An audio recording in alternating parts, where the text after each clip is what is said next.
Do you remember how many times Dad hit you? How many? 7. Watch your baby, please. My baby's on my hip! Right here! I got for arm! Okay. Stop. Stop. Stop. Stop. Let me In a chilling cascade of events, the reckless actions of those meant to protect their children unravel into shocking scenes of danger and betrayal, leaving authorities racing to save the vulnerable. These moments were caught on camera will show you why some people should never become parents.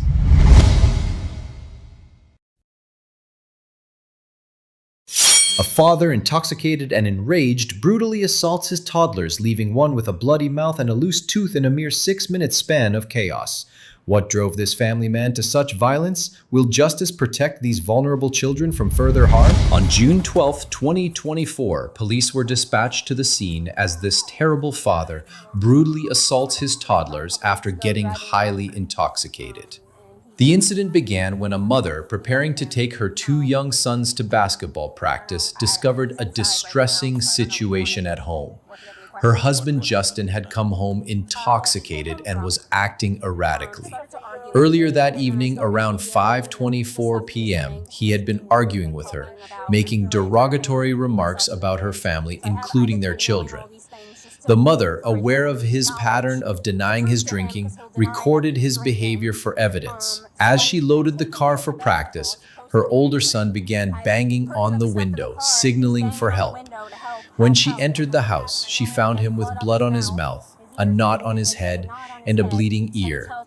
The boy reported that Justin had punched him repeatedly while he was drunk, now slumped on the couch. The mother immediately called her father and alerted her aunt and brother, who lived nearby, to remove the children from the situation. EMS was called to check on the children's injuries.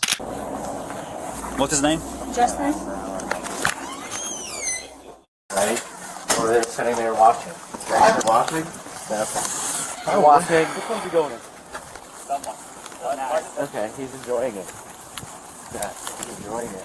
How are you? The mother described the chaotic scene to the responding officer. She explained that she had been outside for only a few minutes between 5:24 and 5:31 p.m. when the incident occurred. Her older son, who was waiting by the front door with his brother, had been fine moments earlier, watching YouTube on the couch while Justin slept. The younger child, a baby, was napping during the altercation. The mother noted that her son's injuries included a loose tooth, a mark on his cheek, and a knot on his head. She recounted how her son described Justin chasing him around the dining room table before striking him. The officer examined the boy, noting visible injuries including blood near his mouth and a crooked tooth, and took photos for evidence. The mother emphasized her son's truthfulness, stating he was a smart kid who understood what had happened. He sees it, he knows it, you know? And he knows not to lie, right, honey? That you don't do. No, he don't. Tell me all the time. Hey, Zach, real quick, I gotta take a couple pictures of you, okay, buddy? The mouth is bleeding up here. That I knew. You just look at I gotta get my big self down on your level. The officer continued the interview, speaking with the mother and her older son separately. The mother detailed the lead up to the incident. She had picked up her sons from school about 5 minutes away and returned home to find Justin already there, stumbling and intoxicated. The babysitter, who had been watching the children, noticed his condition and left after confirming the mother didn't need assistance. Justin fell asleep on the couch while the mother showered and prepared for basketball practice. After the assault, the mother's uncle arrived and took the baby across the street to safety, while her sister-in-law ensured the other children were removed from the situation. The mother expressed frustration, noting this wasn't the first incident. She had videos of Justin's verbal abuse and had contacted a counselor to address his alcohol issues, planning mediation the next day. It's like, look. And then all up his face, like right by his mouth, was blood. His teeth, like up here, were bleeding. I saw the knot, a little bit of a knot on his head and then the bleeding from his ear. So I had asked him what had happened, and he said that Dad got mad at him because I guess he woke him up. Because I was like, you know what, he got drunk, he fell asleep. I'm just going to leave him because we tend to argue. But prior, I have videos of him talking about like my family, talking about me, saying that my parents... The officer spoke directly with the older son, who confirmed that Justin had punched him 7 times in the head while chasing him around the dining room table. The boy couldn't pinpoint why Justin became angry, only recalling that he and his brother were sitting on the couch watching YouTube. He denied that they were being loud or arguing. The boy also reported that Justin hit his younger brother once in the head. He described hiding in a corner under a blanket, scared, as Justin continued his outburst. The officer asked if this behavior was typical, and the boy indicated that Justin's actions that day were not normal. The officer noted the boy's injuries but found no additional marks beyond those already identified. Do you remember how many times Dad hit you? How many? 7. 7? Okay. Was Dad saying anything when he hit you? What were you and your brother doing before this started? Do you remember? The younger son was interviewed next, corroborating his brother's account. He stated that Justin punched him on the cheek and mentioned pain in his shoulder and nose. Both boys confirmed they were simply watching TV when the incident began. The officer observed that the younger child had no visible marks, unlike his brother, but took the report seriously. The mother reiterated that the entire incident unfolded in about 6 minutes, from the time she stepped outside to load the car to when her son alerted her. She emphasized Justin's history of aggressive behavior when drunk, including twisting the children's arms and punching a hole in their son's door weeks earlier. Okay. Are you okay? You hurt at all? Yeah, where do you hurt? In your shoulder? And my cheek. And your cheek? My nose. And your nose? Oh, no. Oh. As the officer confronted Justin, he appeared uncooperative and continued acting erratically, banging his head and behaving childishly. The officer warned him to act like an adult or face consequences, noting that his behavior was embarrassing and dangerous. Justin denied the allegations, claiming he didn't remember the incident and even attempted to blame the babysitter. The officer dismissed this, pointing out the clear evidence of physical harm to the children. The mother expressed her exhaustion with Justin's excuses and refusal to seek help for his alcohol issues, emphasizing that she would not tolerate him harming their children. And have you hurting yourself in our cars? Yeah.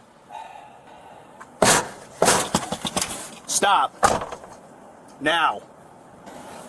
You're gonna get hog tied up. Don't do that to yourself. It's more embarrassing. Do I need to hobble your ass so you can go to the jail? Somewhere now. Yeah, you're going to be to the jail. Yeah. Are you gonna be good? You're not gonna do anything stupid on the way to jail? The officer concluded that the incident qualified as child abuse under Florida law, as Justin's actions were malicious and unjustified. The mother confirmed that the children had no marks when she returned home, and the assault occurred within the brief window she was outside. EMS evaluated the children, and the family across the street ensured their safety. The officer prepared to take Justin into custody, warning him against further disruptive behavior during transport to jail. It's time to stop. Stop. Hey, Justin. No. Look at me. Or look at him. Are we going to do this and act like an adult, or are we going to treat you like a child? Justin was charged with child abuse for maliciously striking his children, causing visible injuries, including a loose tooth, a knot on the head, and bleeding from the mouth and ear. His actions were deemed unjustifiable, as they were not disciplinary but a result of intoxication and anger. Additional evidence included his history of aggressive behavior, such as punching a hole in his son's door and verbally abusing the family while intoxicated. 2 young children scream in a swelteringly hot car abandoned by their father, who claims a quick errand turned deadly. How could a parent misjudge so gravely? What fate awaits these children after such neglect? On June 21, 2024, police officers were dispatched to the parking lot of a Harbor Freight store following reports of children screaming and crying inside a parked vehicle. The car was turned off and the outside temperature was a sweltering 92 degrees Fahrenheit. Inside the vehicle were 2 young children, ages 4 and 5, left unattended in the extreme heat, with the windows up and no air conditioning running. There's no key in there. Dude, I promise you, it was on. It was on. There's no key in it. I can pull my key. I can pull my key out, bro. Jesus Christ. Dude, I'm so sorry. I'm so sorry. Dude, please don't take my key. What is wrong with you, dude? A concerned bystander, upon hearing the children's cries, approached the vehicle and found it unattended. They promptly called 911, reporting the situation. The bystander noted that the car's back window was slightly cracked, but the vehicle was not running and no keys were visible in the ignition. By the time police arrived, the children were visibly distressed, sweaty, and red-faced from the heat inside the car, which officers estimated could have reached over 100 degrees Fahrenheit in mere minutes. They're crying on Apple. Can I please stop seeing you? About what? Look, I've been doing this alone, man. I tried to return something. They're having an issue returning it. I didn't realize that they were taking this. So please, dude, please. When the father returned to the vehicle, he was confronted by both the bystander and the responding officers. He appeared frantic, claiming he had only been inside the store for 5 to 10 minutes to return an item. He insisted that he had left the car running with the air conditioning on, believing he could remove the key while keeping the vehicle operational. However, he admitted to mistakenly turning the car off, leaving the children in the dangerously hot environment. They were asleep. I didn't want to wake them up. They had no clue. We've been busy all fucking day. Okay. I can leave my key on and leave the car running. And I thought I had did that, and apparently I had flicked it back. I had ran inside. I've been in there for 5-10 minutes. The father explained that he was a single parent struggling to manage alone and had been dealing with a complicated return process inside the store. He claimed the children were asleep when he left them and that he didn't want to wake them. He repeatedly apologized, acknowledging his mistake and pleading not to have his children taken away.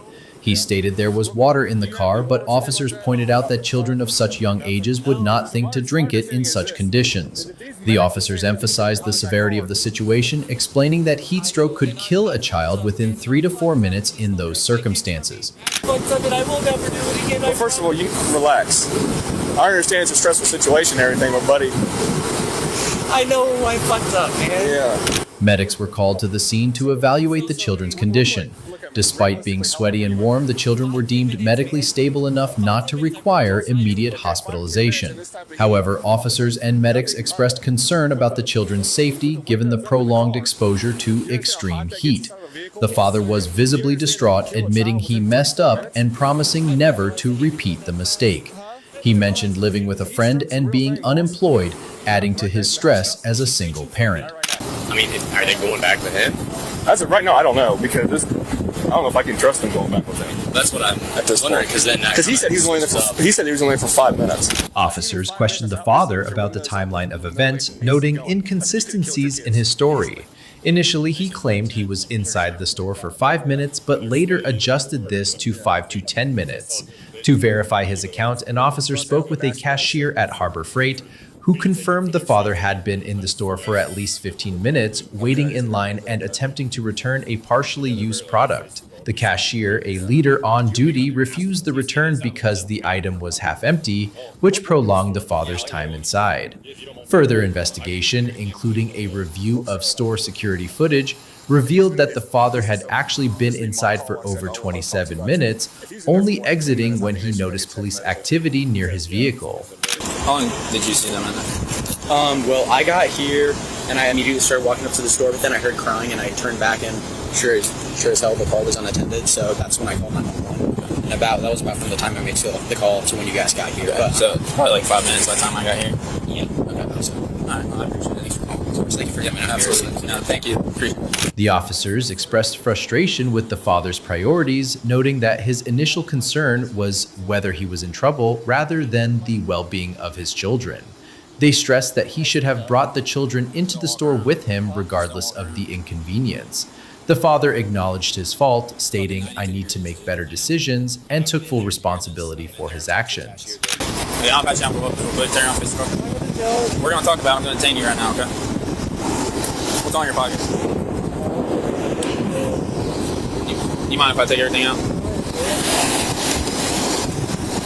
No drugs or anything like that? I guess weed. That's fine. Weed's legal. You're not driving with the kids in the car while you're smoking marijuana, right?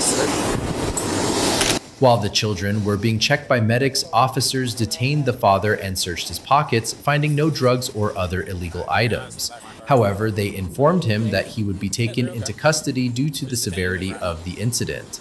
The father asked to contact the children's grandmother, providing her phone number, and requested to hug his children before being taken away, expressing fear that their mother would keep them from him. The officers denied the request, stating he should have considered the consequences before leaving the children in the car. Grandpa? Yeah, Grandma. That's close? Yeah. Is she able to take care of him? Am I going to jail? Yeah, you're going to go to jail for child endangerment, man. You can't leave your kids in here. You know Grandma's phone number? Yeah. All right, give me a second. The children were transported to a hospital for further evaluation to ensure they had not suffered lasting effects from the heat exposure. Afterward, they were placed in the custody of Child Protective Services, CPS, pending further investigation. The officers emphasized that such incidents require mandatory reporting to CPS, as the safety of the children could not be guaranteed with the father at that time. It was about 10 minutes. Then they had to have woken up from me shutting my door. They were screaming and crying because they were so hot. The car was not on at any point, dude. The father was charged with child endangerment due to the reckless act of leaving his young children in a hot, unventilated car for an extended period, putting their lives at serious risk. A mother's argument over her daughter's social security number erupts into a violent clash, with her erratic defiance escalating the chaos. Was this a desperate act of discipline or something darker? Can this fractured family find peace? On September 20th, 2023, police officers responded to a call from a family reporting a heated dispute in a household. The situation involved a woman who had allegedly attacked her 19-year-old daughter following an argument. The disagreement stemmed from the woman's attempt to use her daughter's social security number without permission, which escalated into a confrontation. The woman, who was the mother, insisted that her daughter had been disrespectful, prompting her to act in what she claimed was self-defense. The daughter, according to the mother, had tried to hit her, leading to a physical altercation. The mother maintained that she was within her rights to discipline her daughter, emphasizing her role as the parent despite her own mother having legal guardianship over the daughter. The scene was chaotic, with the woman loudly arguing with the officers, refusing to calm down, and repeatedly asserting that she was the victim. Kids don't need to be seeing all this. You can call DCFS. Close the door for me, please. You can call DCFS. For what? Cause my 2 kids in there I'm dealing with DCFS. The officers attempted to de-escalate the situation, urging the woman to take a deep breath and explain her side of the story.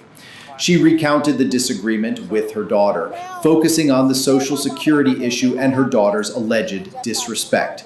The woman was adamant that she did not initiate the physical conflict, claiming her actions were purely defensive. The presence of children in the household added to the tension, and the officers asked family members to take the children inside to shield them from the escalating situation. The woman's frustration was evident as she resisted the officers' instructions, arguing that she was being unfairly targeted. She also mentioned ongoing issues with her own mother, suggesting a pattern of familial conflict that contributed to the day's events. Like me and my mama had a misunderstanding You and your mom? about yes. Okay. And whatever. Okay, ignore her. Talk to me. I didn't attack her. Like I said, I'm her mama. She not gonna be disrespecting me. Okay. Period. My mama got guardianship of her, but at the end of the day, I'm still the mama. At the end of the day. Okay. And so me and my mama had a misunderstanding and about her trying to. As the officers continued their investigation, they questioned the woman about the specifics of the altercation. She reiterated that the dispute began over her mother's attempt to misuse her daughter's social security number, which her daughter had disclosed to her. The woman admitted that the argument grew heated, with her daughter becoming loud and disrespectful, which led to the physical confrontation. She denied attacking her daughter outright, insisting that any physical actions were in response to her daughter's attempt to strike her. The officers also learned that the woman's sister was involved in a separate verbal dispute with the daughter, complicating the family dynamics further. The woman's emotional state was volatile, swinging between anger and pleas for understanding, as she felt the officers were not listening to her perspective. She attacked me. You want to talk to me? You want me to read your rights? I have the right to remain silent. Okay, you don't want to talk? Okay. What? You're going to be under arrest for domestic battery. I talked to everybody to inside to give me a different story. But I'm telling you what about my story. Well, I'm going to document all your story and her story, okay? And then I went inside and talked to all the people, and I was told that you started the first time. I didn't start So nothing. I'm not going to ask you any questions since I didn't read your rights and everything.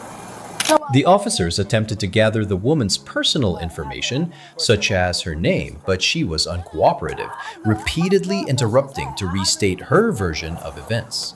Her blood pressure was a concern for her, and she mentioned needing medication, which prompted the officers to call for medical assistance to check her vitals. Despite her claims of high blood pressure, the medics found her readings to be normal, with a blood pressure of 132/62. The woman's behavior remained erratic, oscillating between compliance and defiance. She expressed frustration at the prospect of being arrested, insisting that she was the one attacked and should not be facing consequences. The officers explained that they needed to document her story alongside her daughter's and other witnesses' accounts to determine the course of action. Y'all Alright, have a seat. I'm not finna sit nowhere. Have a seat. No, I'm not. It's not up to you. Have a seat. I don't Take a care. seat or get charged with more. Obstructing police. You want that charge too? Man, y'all, Have a she seat. attacked me, though. Okay, like that's I'm fine. supposed to do. Have a seat. The situation escalated as the woman continued to resist the officers' attempts to manage the scene. She refused to sit in the patrol car as instructed, arguing that the handcuffs were too tight and that she was being treated unfairly. Her agitation grew, and she accused the officers of enjoying her distress, claiming they were handling her too roughly. The officers warned her that continued resistance could lead to additional charges, such as obstructing police, but she persisted, refusing to comply with their directives. At one point, she accused an officer of trying to add false charges, such as claiming she kicked them, which she vehemently denied. The officers remained firm, instructing her to follow their commands or face further consequences.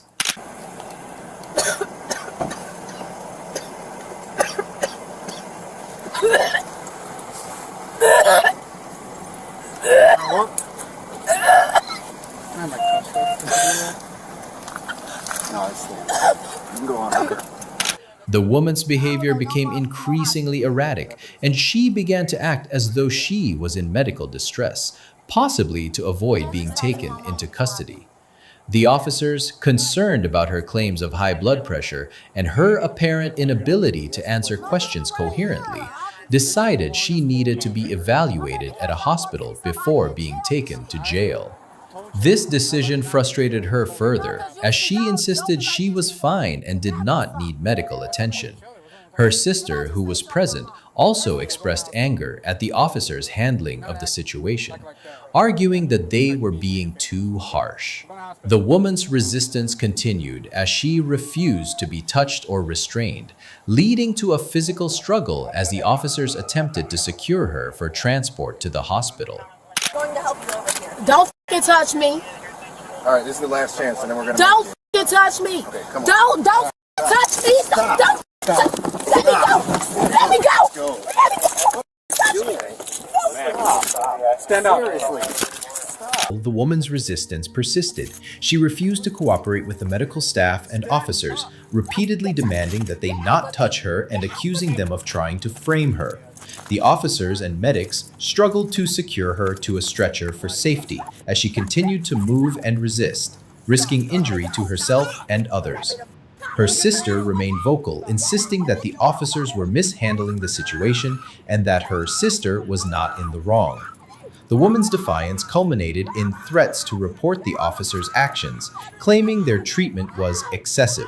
Despite her protest, the officers maintained that her behavior necessitated the measures taken, as she refused to comply with basic instructions. Let me go. Let me go. Let me go.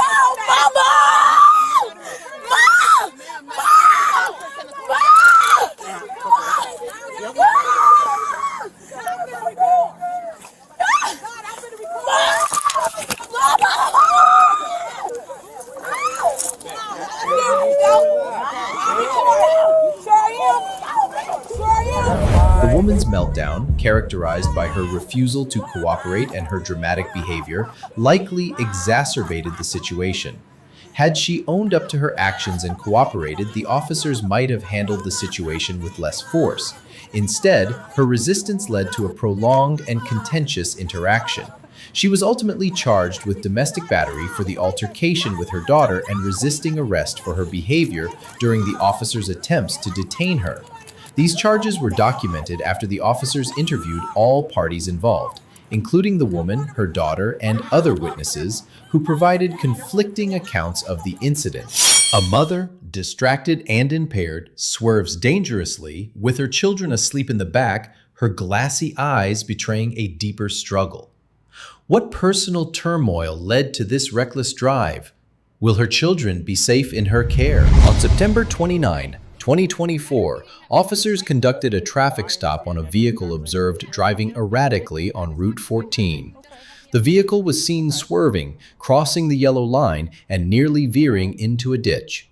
The driver, a woman, was approached by an officer who noted the bright headlights and initiated a conversation. She appeared distracted, mentioning she was talking to her husband on the phone and dealing with personal frustrations.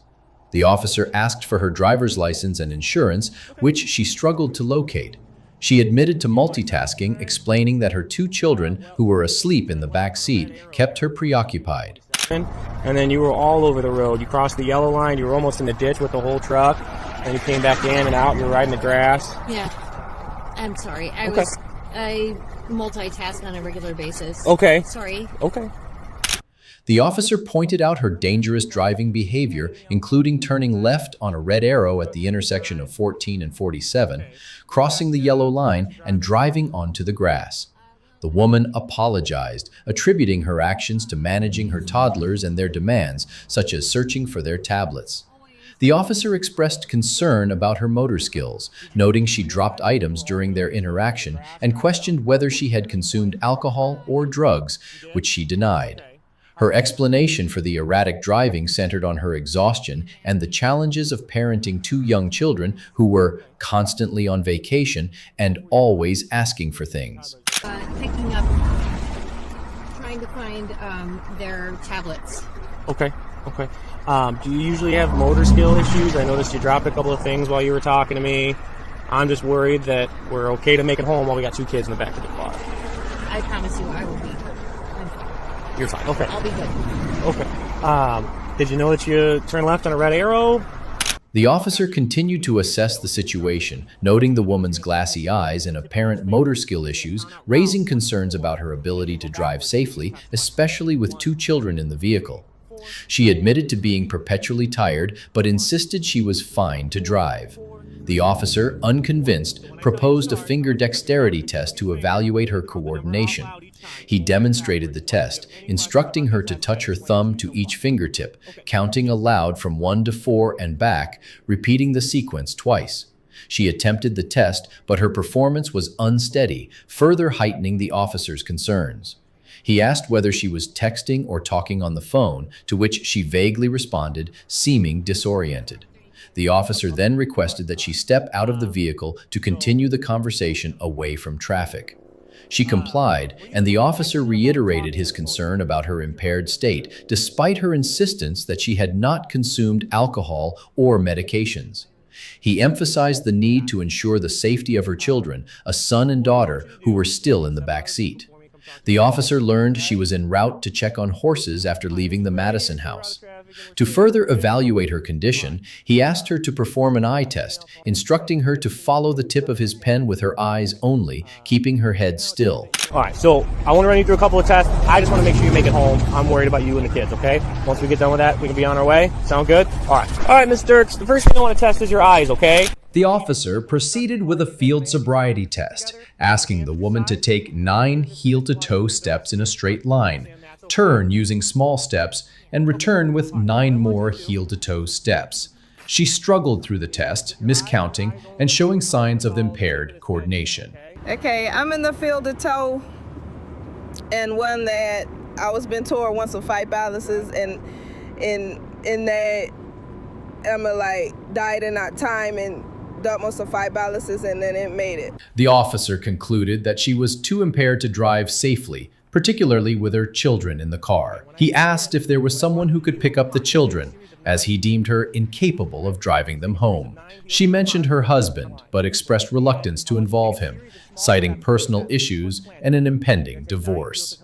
The officer contacted her husband via her phone, which was connected to Bluetooth, to arrange for someone to retrieve the children. The conversation revealed tension, as she was frustrated and emotional, feeling judged by her family. She grew increasingly agitated, insisting that she takes care of everyone and expressing anger toward her husband and mother. The officer attempted to calm her, emphasizing the need to prioritize the children's safety and maintain composure in their presence. Okay. Well, from what I've seen, you are too impaired to drive. Okay. That being said, you have two small children in the car with you. Okay. Is there somebody who can drive them home safely? Because at this point, I don't think you're capable of doing that. The woman's frustration escalated as she learned her mother was being called to pick up her children. She became belligerent, cursing and expressing disdain for her family, claiming they judged her unfairly. The officer, concerned for her safety and that of others, informed her that she was under arrest for driving under the influence, citing her impaired behavior and the danger she posed on the road. She resisted, pleading not to be arrested in front of her children and denying any wrongdoing. The officer explained that her actions, including nearly running into traffic, necessitated the arrest. He asked if she had anything illegal on her, such as weapons or drugs, which she denied. For safety, he conducted a precautionary search before placing her in the rear of the police vehicle. She requested her wallet, which the officer retrieved, and pleaded to avoid her mother seeing her in handcuffs. The officer reassured her that the situation would be handled discreetly to minimize distress for her children. Okay. I don't want my mother. I mean, you asked me to call him, and that's who's coming. So I'm just looking for somebody responsible who can grab your kids and watch them temporarily. Piece of shit. He's the fucking dad, and he can't come get him. Piece of shit. Fucking hate my life. Okay. Take me to jail. Okay. You do whatever you want. These kids, Okay. I don't Relax.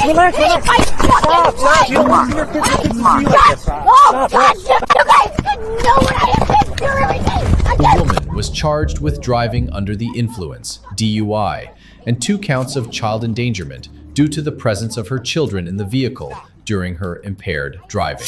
An ex-partner's drunken rampage leaves a home in ruins and a mother battered with her children witnessing the terror. How did a day of promise spiral into such violence? Can the family heal from this betrayal? On April 2nd, 2025, deputies responded to a residence in Palm Beach County following a report of a battery.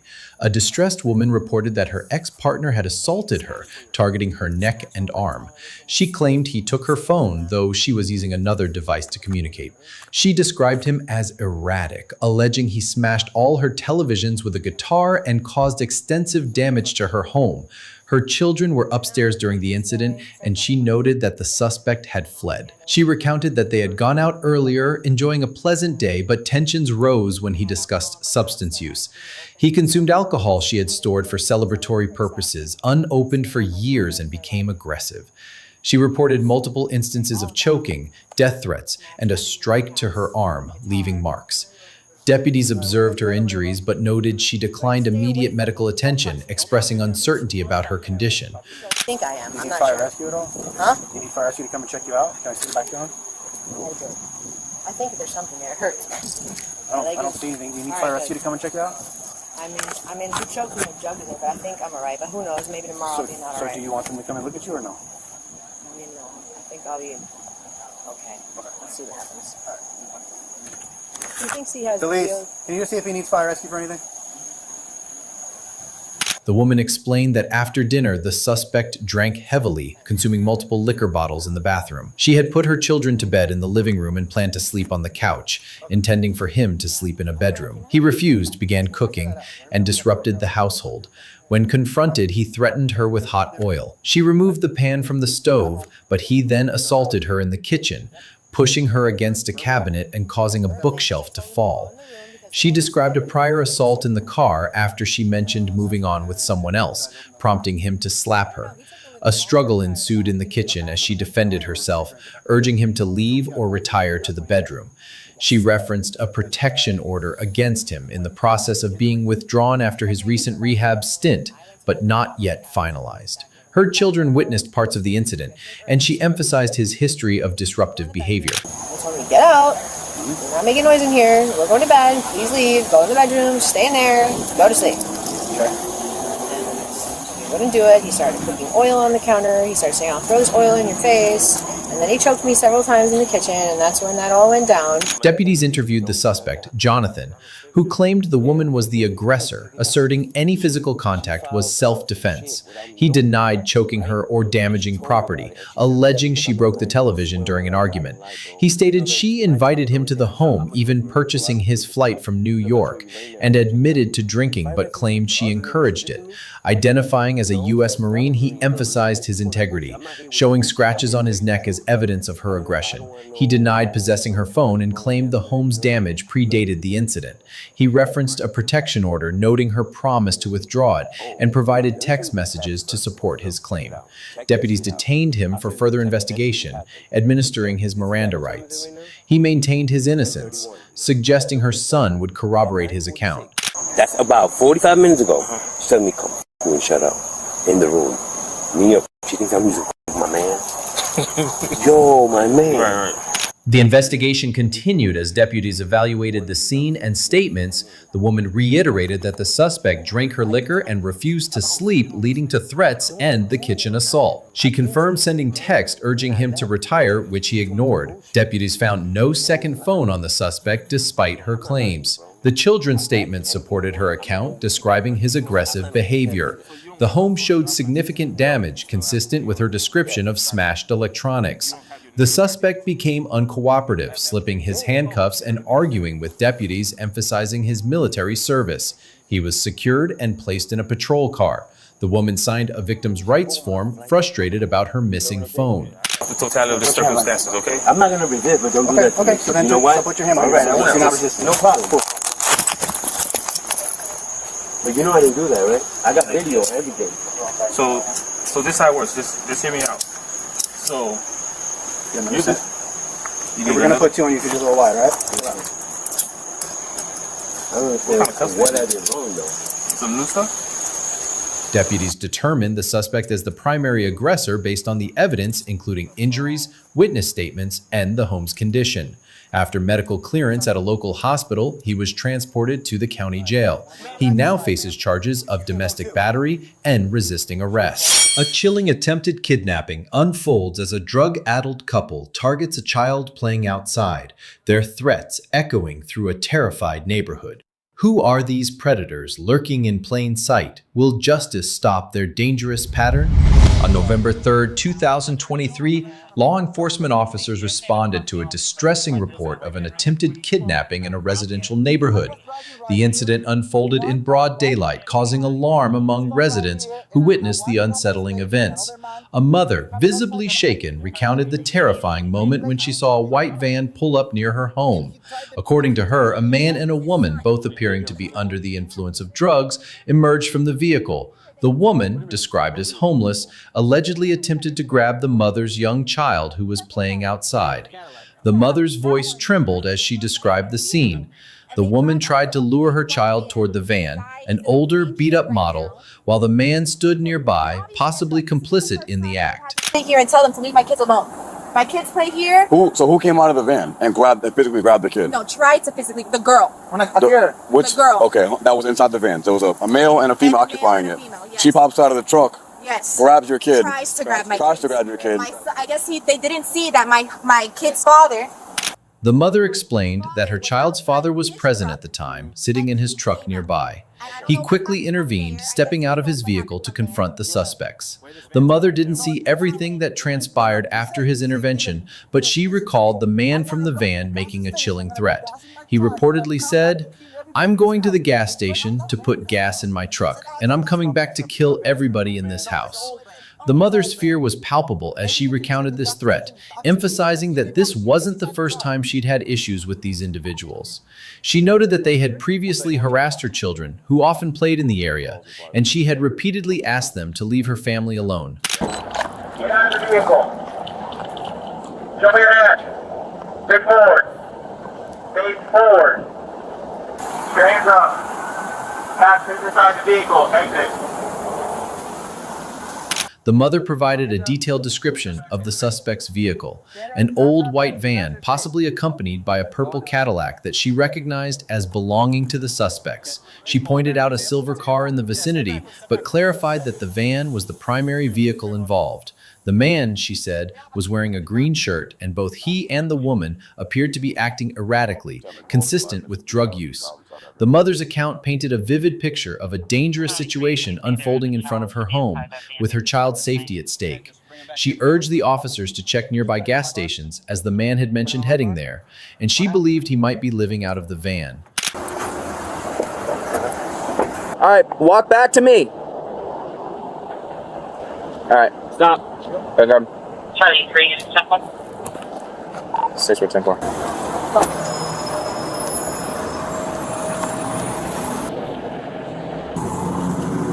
I checked here though. I work there. Officers quickly mobilized, noting that the van had fled the scene, heading eastbound and then northbound. The mother's description of the suspects, a white male in a green shirt and a female accomplice, matched reports from other witnesses. The urgency of the situation was clear, as officers coordinated to locate the van and apprehend the suspects. The mother's testimony was crucial, providing specific details about the vehicle and the suspect's behavior, which helped narrow down the search. As officers prepared to pursue the van, the mother reiterated her fear for her children's safety, emphasizing that the suspect's actions were not a one-time occurrence, but part of a pattern of disturbing behavior. Keep your hands out the window. It's all good. Can you please listen? Nope, I'm not gonna listen right now. Go ahead. Drop your phone. Drop your phone. Put it down. Put it down, please. I will put it down for you. Just, Drop your phone. I'm moving in front of my son. That's your son? Yeah, that's my son. That's good, that's good. All right, you ready for him? No, that's right. All right, with one hand, open that door. As officers continued their investigation, they located a white van matching the description provided by the mother. The vehicle was stopped and the occupants, a man and a woman, were detained for questioning. The woman, later identified as Diana, was cooperative but visibly agitated. She claimed she had just come from work and was picking up a fish sandwich when the officers pulled her over. However, her story quickly unraveled as officers noted that the van and its occupants matched the description of the suspects involved in the attempted kidnapping. Diana's son was also in the vehicle, adding complexity to the situation. Please. Your son's not going anywhere right now. Give me your vape. What? Hold on, please. I'm asking you nicely. My son's not going anywhere, but why am I being handcuffed? I'm just asking. So, officers asked Diana to open the van's door to ensure no other children were inside. She complied reluctantly, insisting that her son was the only child present. The officer's priority was to verify the safety of any potential victims and to confirm whether the van was indeed the one involved in the incident. Diana's demeanor grew defensive as she questioned why she was being detained, claiming her rights were being violated. She repeatedly mentioned her son, expressing concern about his whereabouts and insisting that he wasn't going anywhere. The officers calmly explained that they had received a report of a suspicious van matching her vehicle's description, with occupants allegedly attempting to kidnap a child. In the backpack with the sunflowers. Okay. It's in there. Hey, you pronounce your first name Diana? Diana. Diana. Diana. T-A-I-A-N-A. Oh, Diana. Meanwhile, the child's father, who had intervened during the incident, provided his account to the officers. He explained that he was in his truck when he noticed his daughter looking scared. A month prior, his daughter had told him that the same woman had made her uncomfortable by trying to talk to her. On this day, he saw the woman approach his daughter again, this time more aggressively.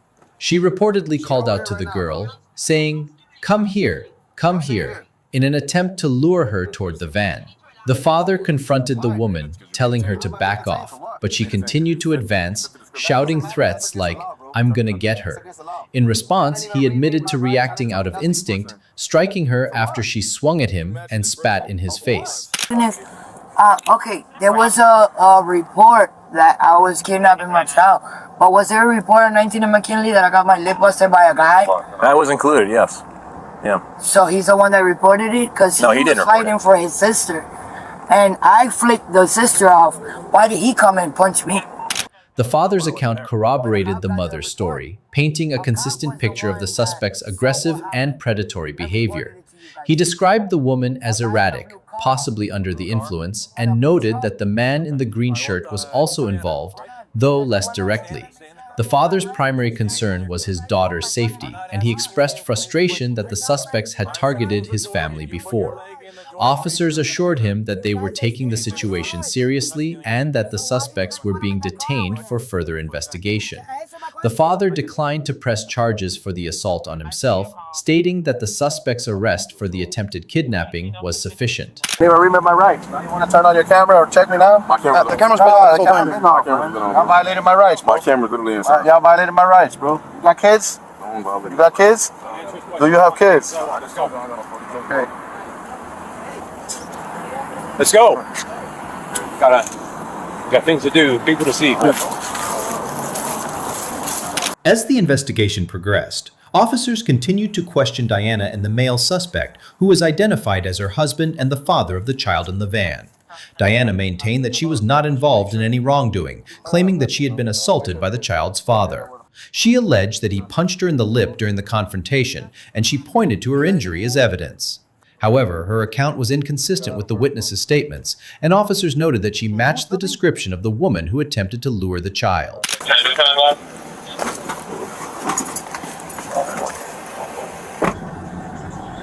Can I have a supervisor here, like now? Yo! The officers conducted a show-up, bringing the detained suspects to the scene for identification. The mother and other witnesses confirmed that Diana and the man in the green shirt were the individuals involved in the incident. The child's father reiterated his story, emphasizing that the woman had been harassing his daughter for weeks.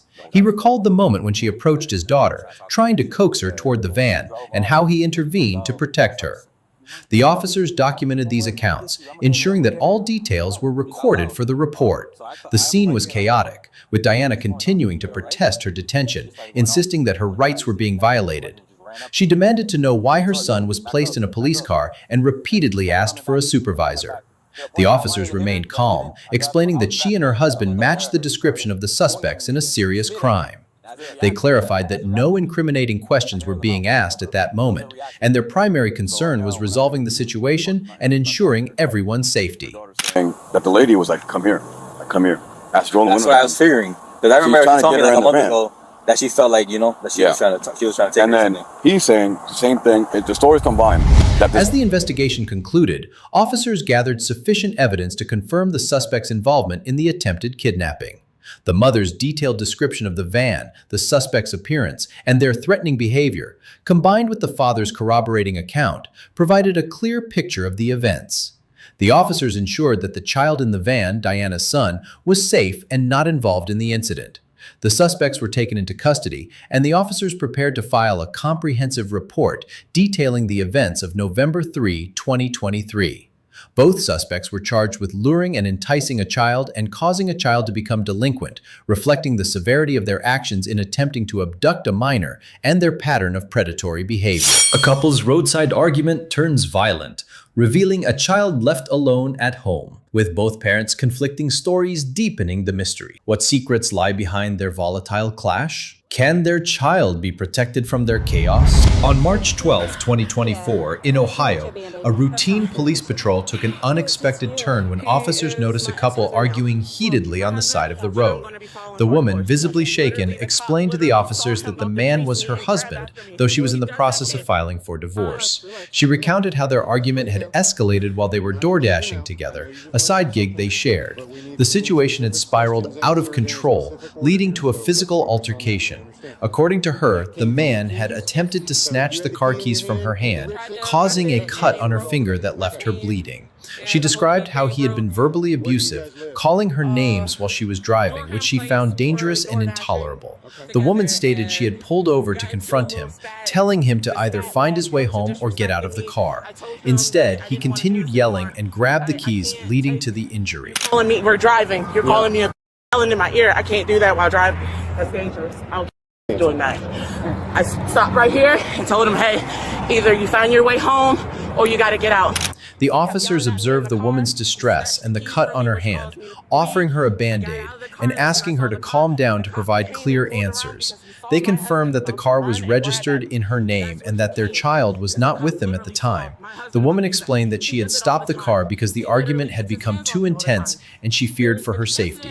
She also mentioned that her husband had a history of putting his hands on her, with similar incidents occurring in public. Despite this, she had never filed charges against him, citing their shared child as a reason for her reluctance. The officers emphasized that her safety was paramount and that tolerating such behavior wasn't necessary, especially given the impact on their family. Hands on me. Just because we're having an altercation of talking, an argument, shouldn't lead to you putting your hands on me. Is this car registered to you? Yes, this is in my name. And you don't have your baby with you, right? No, no ma'am. Okay. And then where are the keys inside? No.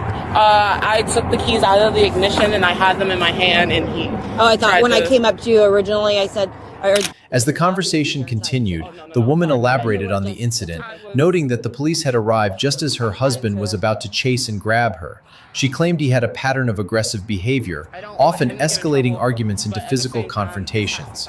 The officers listened carefully, asking specific questions to piece together the sequence of events. They noted that the couple had been door dashing when the argument began, leading to the key snatching incident. The woman reiterated that her husband's actions had caused her to bleed, and she had exited the car to escape the situation. The police had witnessed the husband's aggressive pursuit, which prompted their intervention. So, their child, their baby, they went to DoorDash and left the child at home sleeping. Oh, and she just said they have a baby. Yeah. And they were door dashing. Yeah, they decided to DoorDash during the nap. The officers then shifted their focus to a more pressing concern, the couple's child. The woman initially stated that their baby was at home asleep while they were out door dashing. This raised immediate alarm, as leaving a child unattended was a serious issue. The officers decided to send a unit to the couple's residence at Durham Place to check on the child's safety. However, the woman's story began to shift. She later claimed the baby was with the husband's grandmother, contradicting her earlier statement. When pressed for the grandmother's address, she said she didn't know, as it was arranged through her husband. The husband, meanwhile, insisted the child was alone at home, further complicating the situation. The officers grew frustrated with the inconsistent accounts, suspecting both parties were not being fully truthful.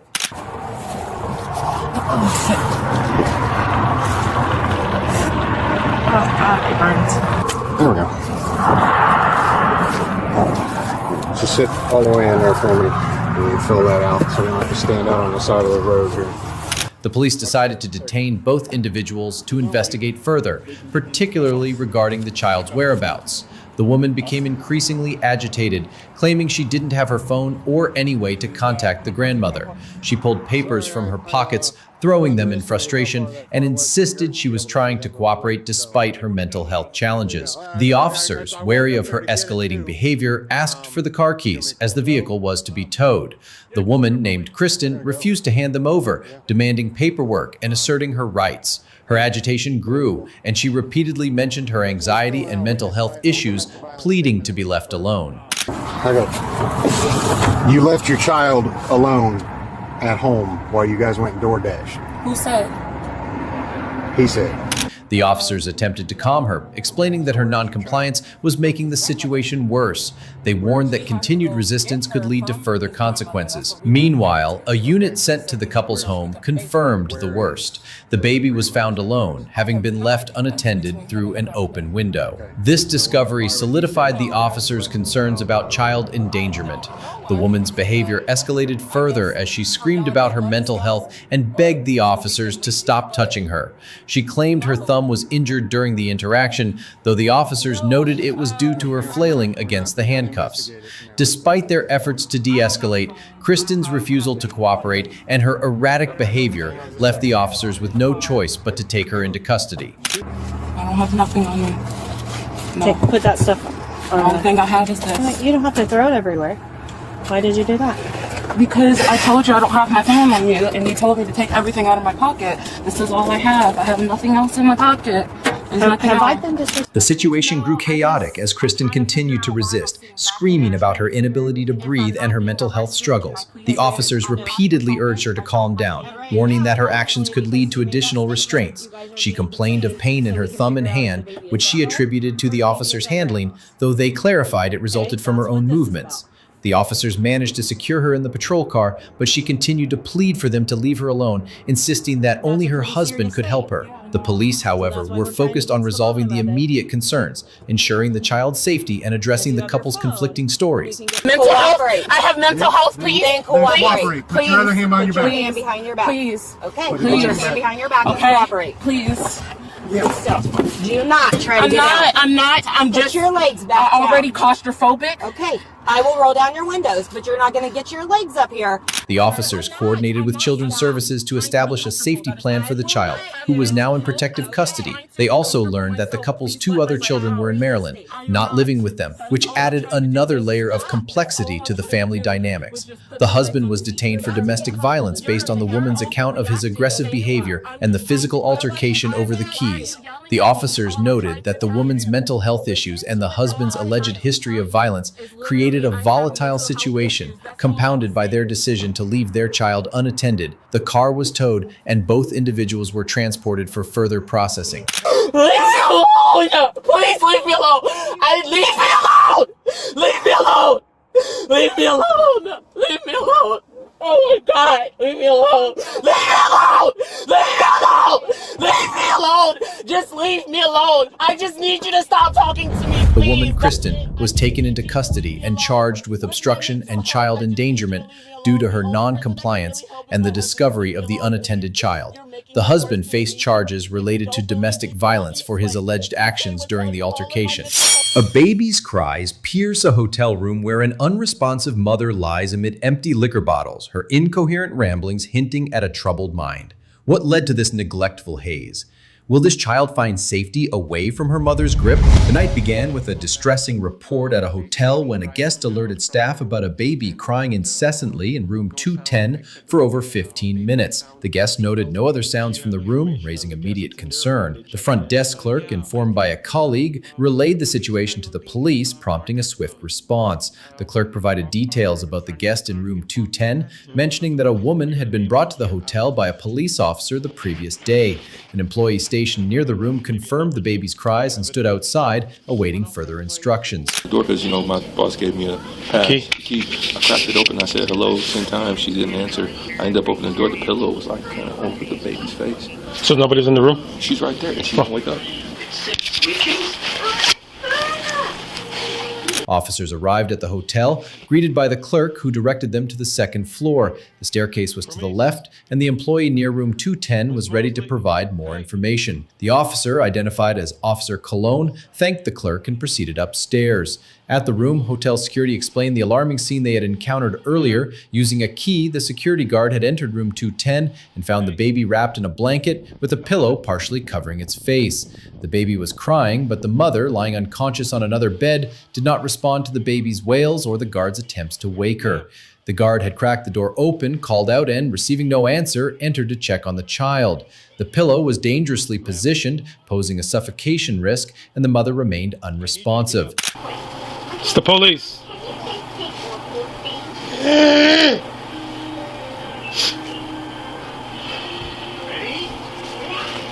I need you to get up. You have a baby in here, man. Hey! The officer knocked on the door, announcing their presence. Inside, the woman, later identified as Promise Mosley, was still on the bed, seemingly unaware of the situation. The officer called out, urging her to wake up, noting the baby in the room. The room was warm, and the baby, appearing distressed, was described as pretty warm by the officer. Mosley began to stir, but her responses were incoherent. She mumbled about not wanting to leave and started singing, ignoring the officer's request to get up. Her behavior was erratic, and she shouted phrases like, "Get the gun out of my ass," and rambled about heroes and quests, indicating possible intoxication or disorientation. Ma'am. Get out of my face! Get out of my face!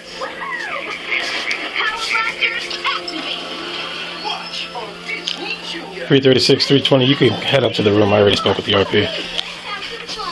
Officer Colon attempted to engage Mosley calmly, asking for her name and details about the baby. She confirmed her name as Promise Mosley and provided her birthday as August 12, 2000. However, she was evasive about other details, claiming she was tired and mentioning injuries like a busted lip and broken teeth. She described her baby as cute, but seemed detached from the urgency of the situation. The officer noted empty liquor bottles in the room and asked if Mosley had been drinking or using drugs, to which she gave vague responses. She mentioned coming from Mississippi and being dropped off at the hotel, possibly by an officer, but her story was disjointed. We need to have somebody's information. Grandma's information. I need her name and number so I can call her. Okay? My grandma's information? Huh? My grandma's information? Yes. Do you have it in your phone, or do you know her phone number? Y'all keep asking me about mine. Yeah, come on, we'll be fine. We'll be fine. That's not it. That's not it. Your phone is over there. Alright, come on, go over and get it. Can you go get it? Is this your phone? The baby, whose name Mosley inconsistently gave as Shiloh or Angie, was a focal point of concern. The officer asked about family members who could care for the child, as Mosley appeared unable to do so in her current state.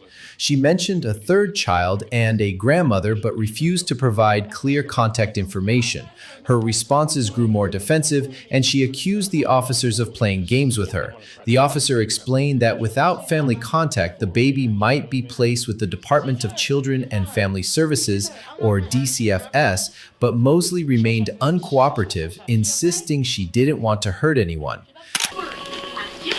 Alright, we gotta know how to spell her name, okay? Then we'll be able to leave. No, for one. Y'all playing these games with me. It's not a game. I'm telling you exactly I've been through foster care. I know what the fucking game is. I just gotta get her name. There's no game. Where you from? I'm from right here. Where you from? Right here. As the conversation continued, Mosley's agitation increased. She refused to provide her phone's passcode or her grandmother's contact details, claiming she didn't know her grandmother and that her great-grandmother was deceased. The officer reiterated the need for family information to avoid DCFS involvement, but Mosley's responses were erratic, oscillating between defiance and pleas not to take her baby.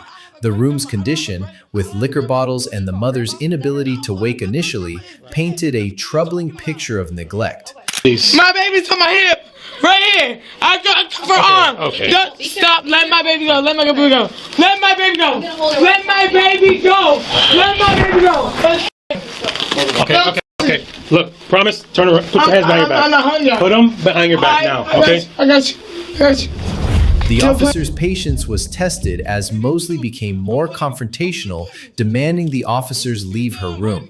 Despite efforts to de-escalate, the situation remained tense, with Mosley's refusal to cooperate complicating efforts to ensure the baby's safety. The employee who had initially found the baby was no longer present, but their earlier account corroborated the severity of the scene. The officer prepared to take further action, recognizing that Mosley's condition posed an immediate risk to the child.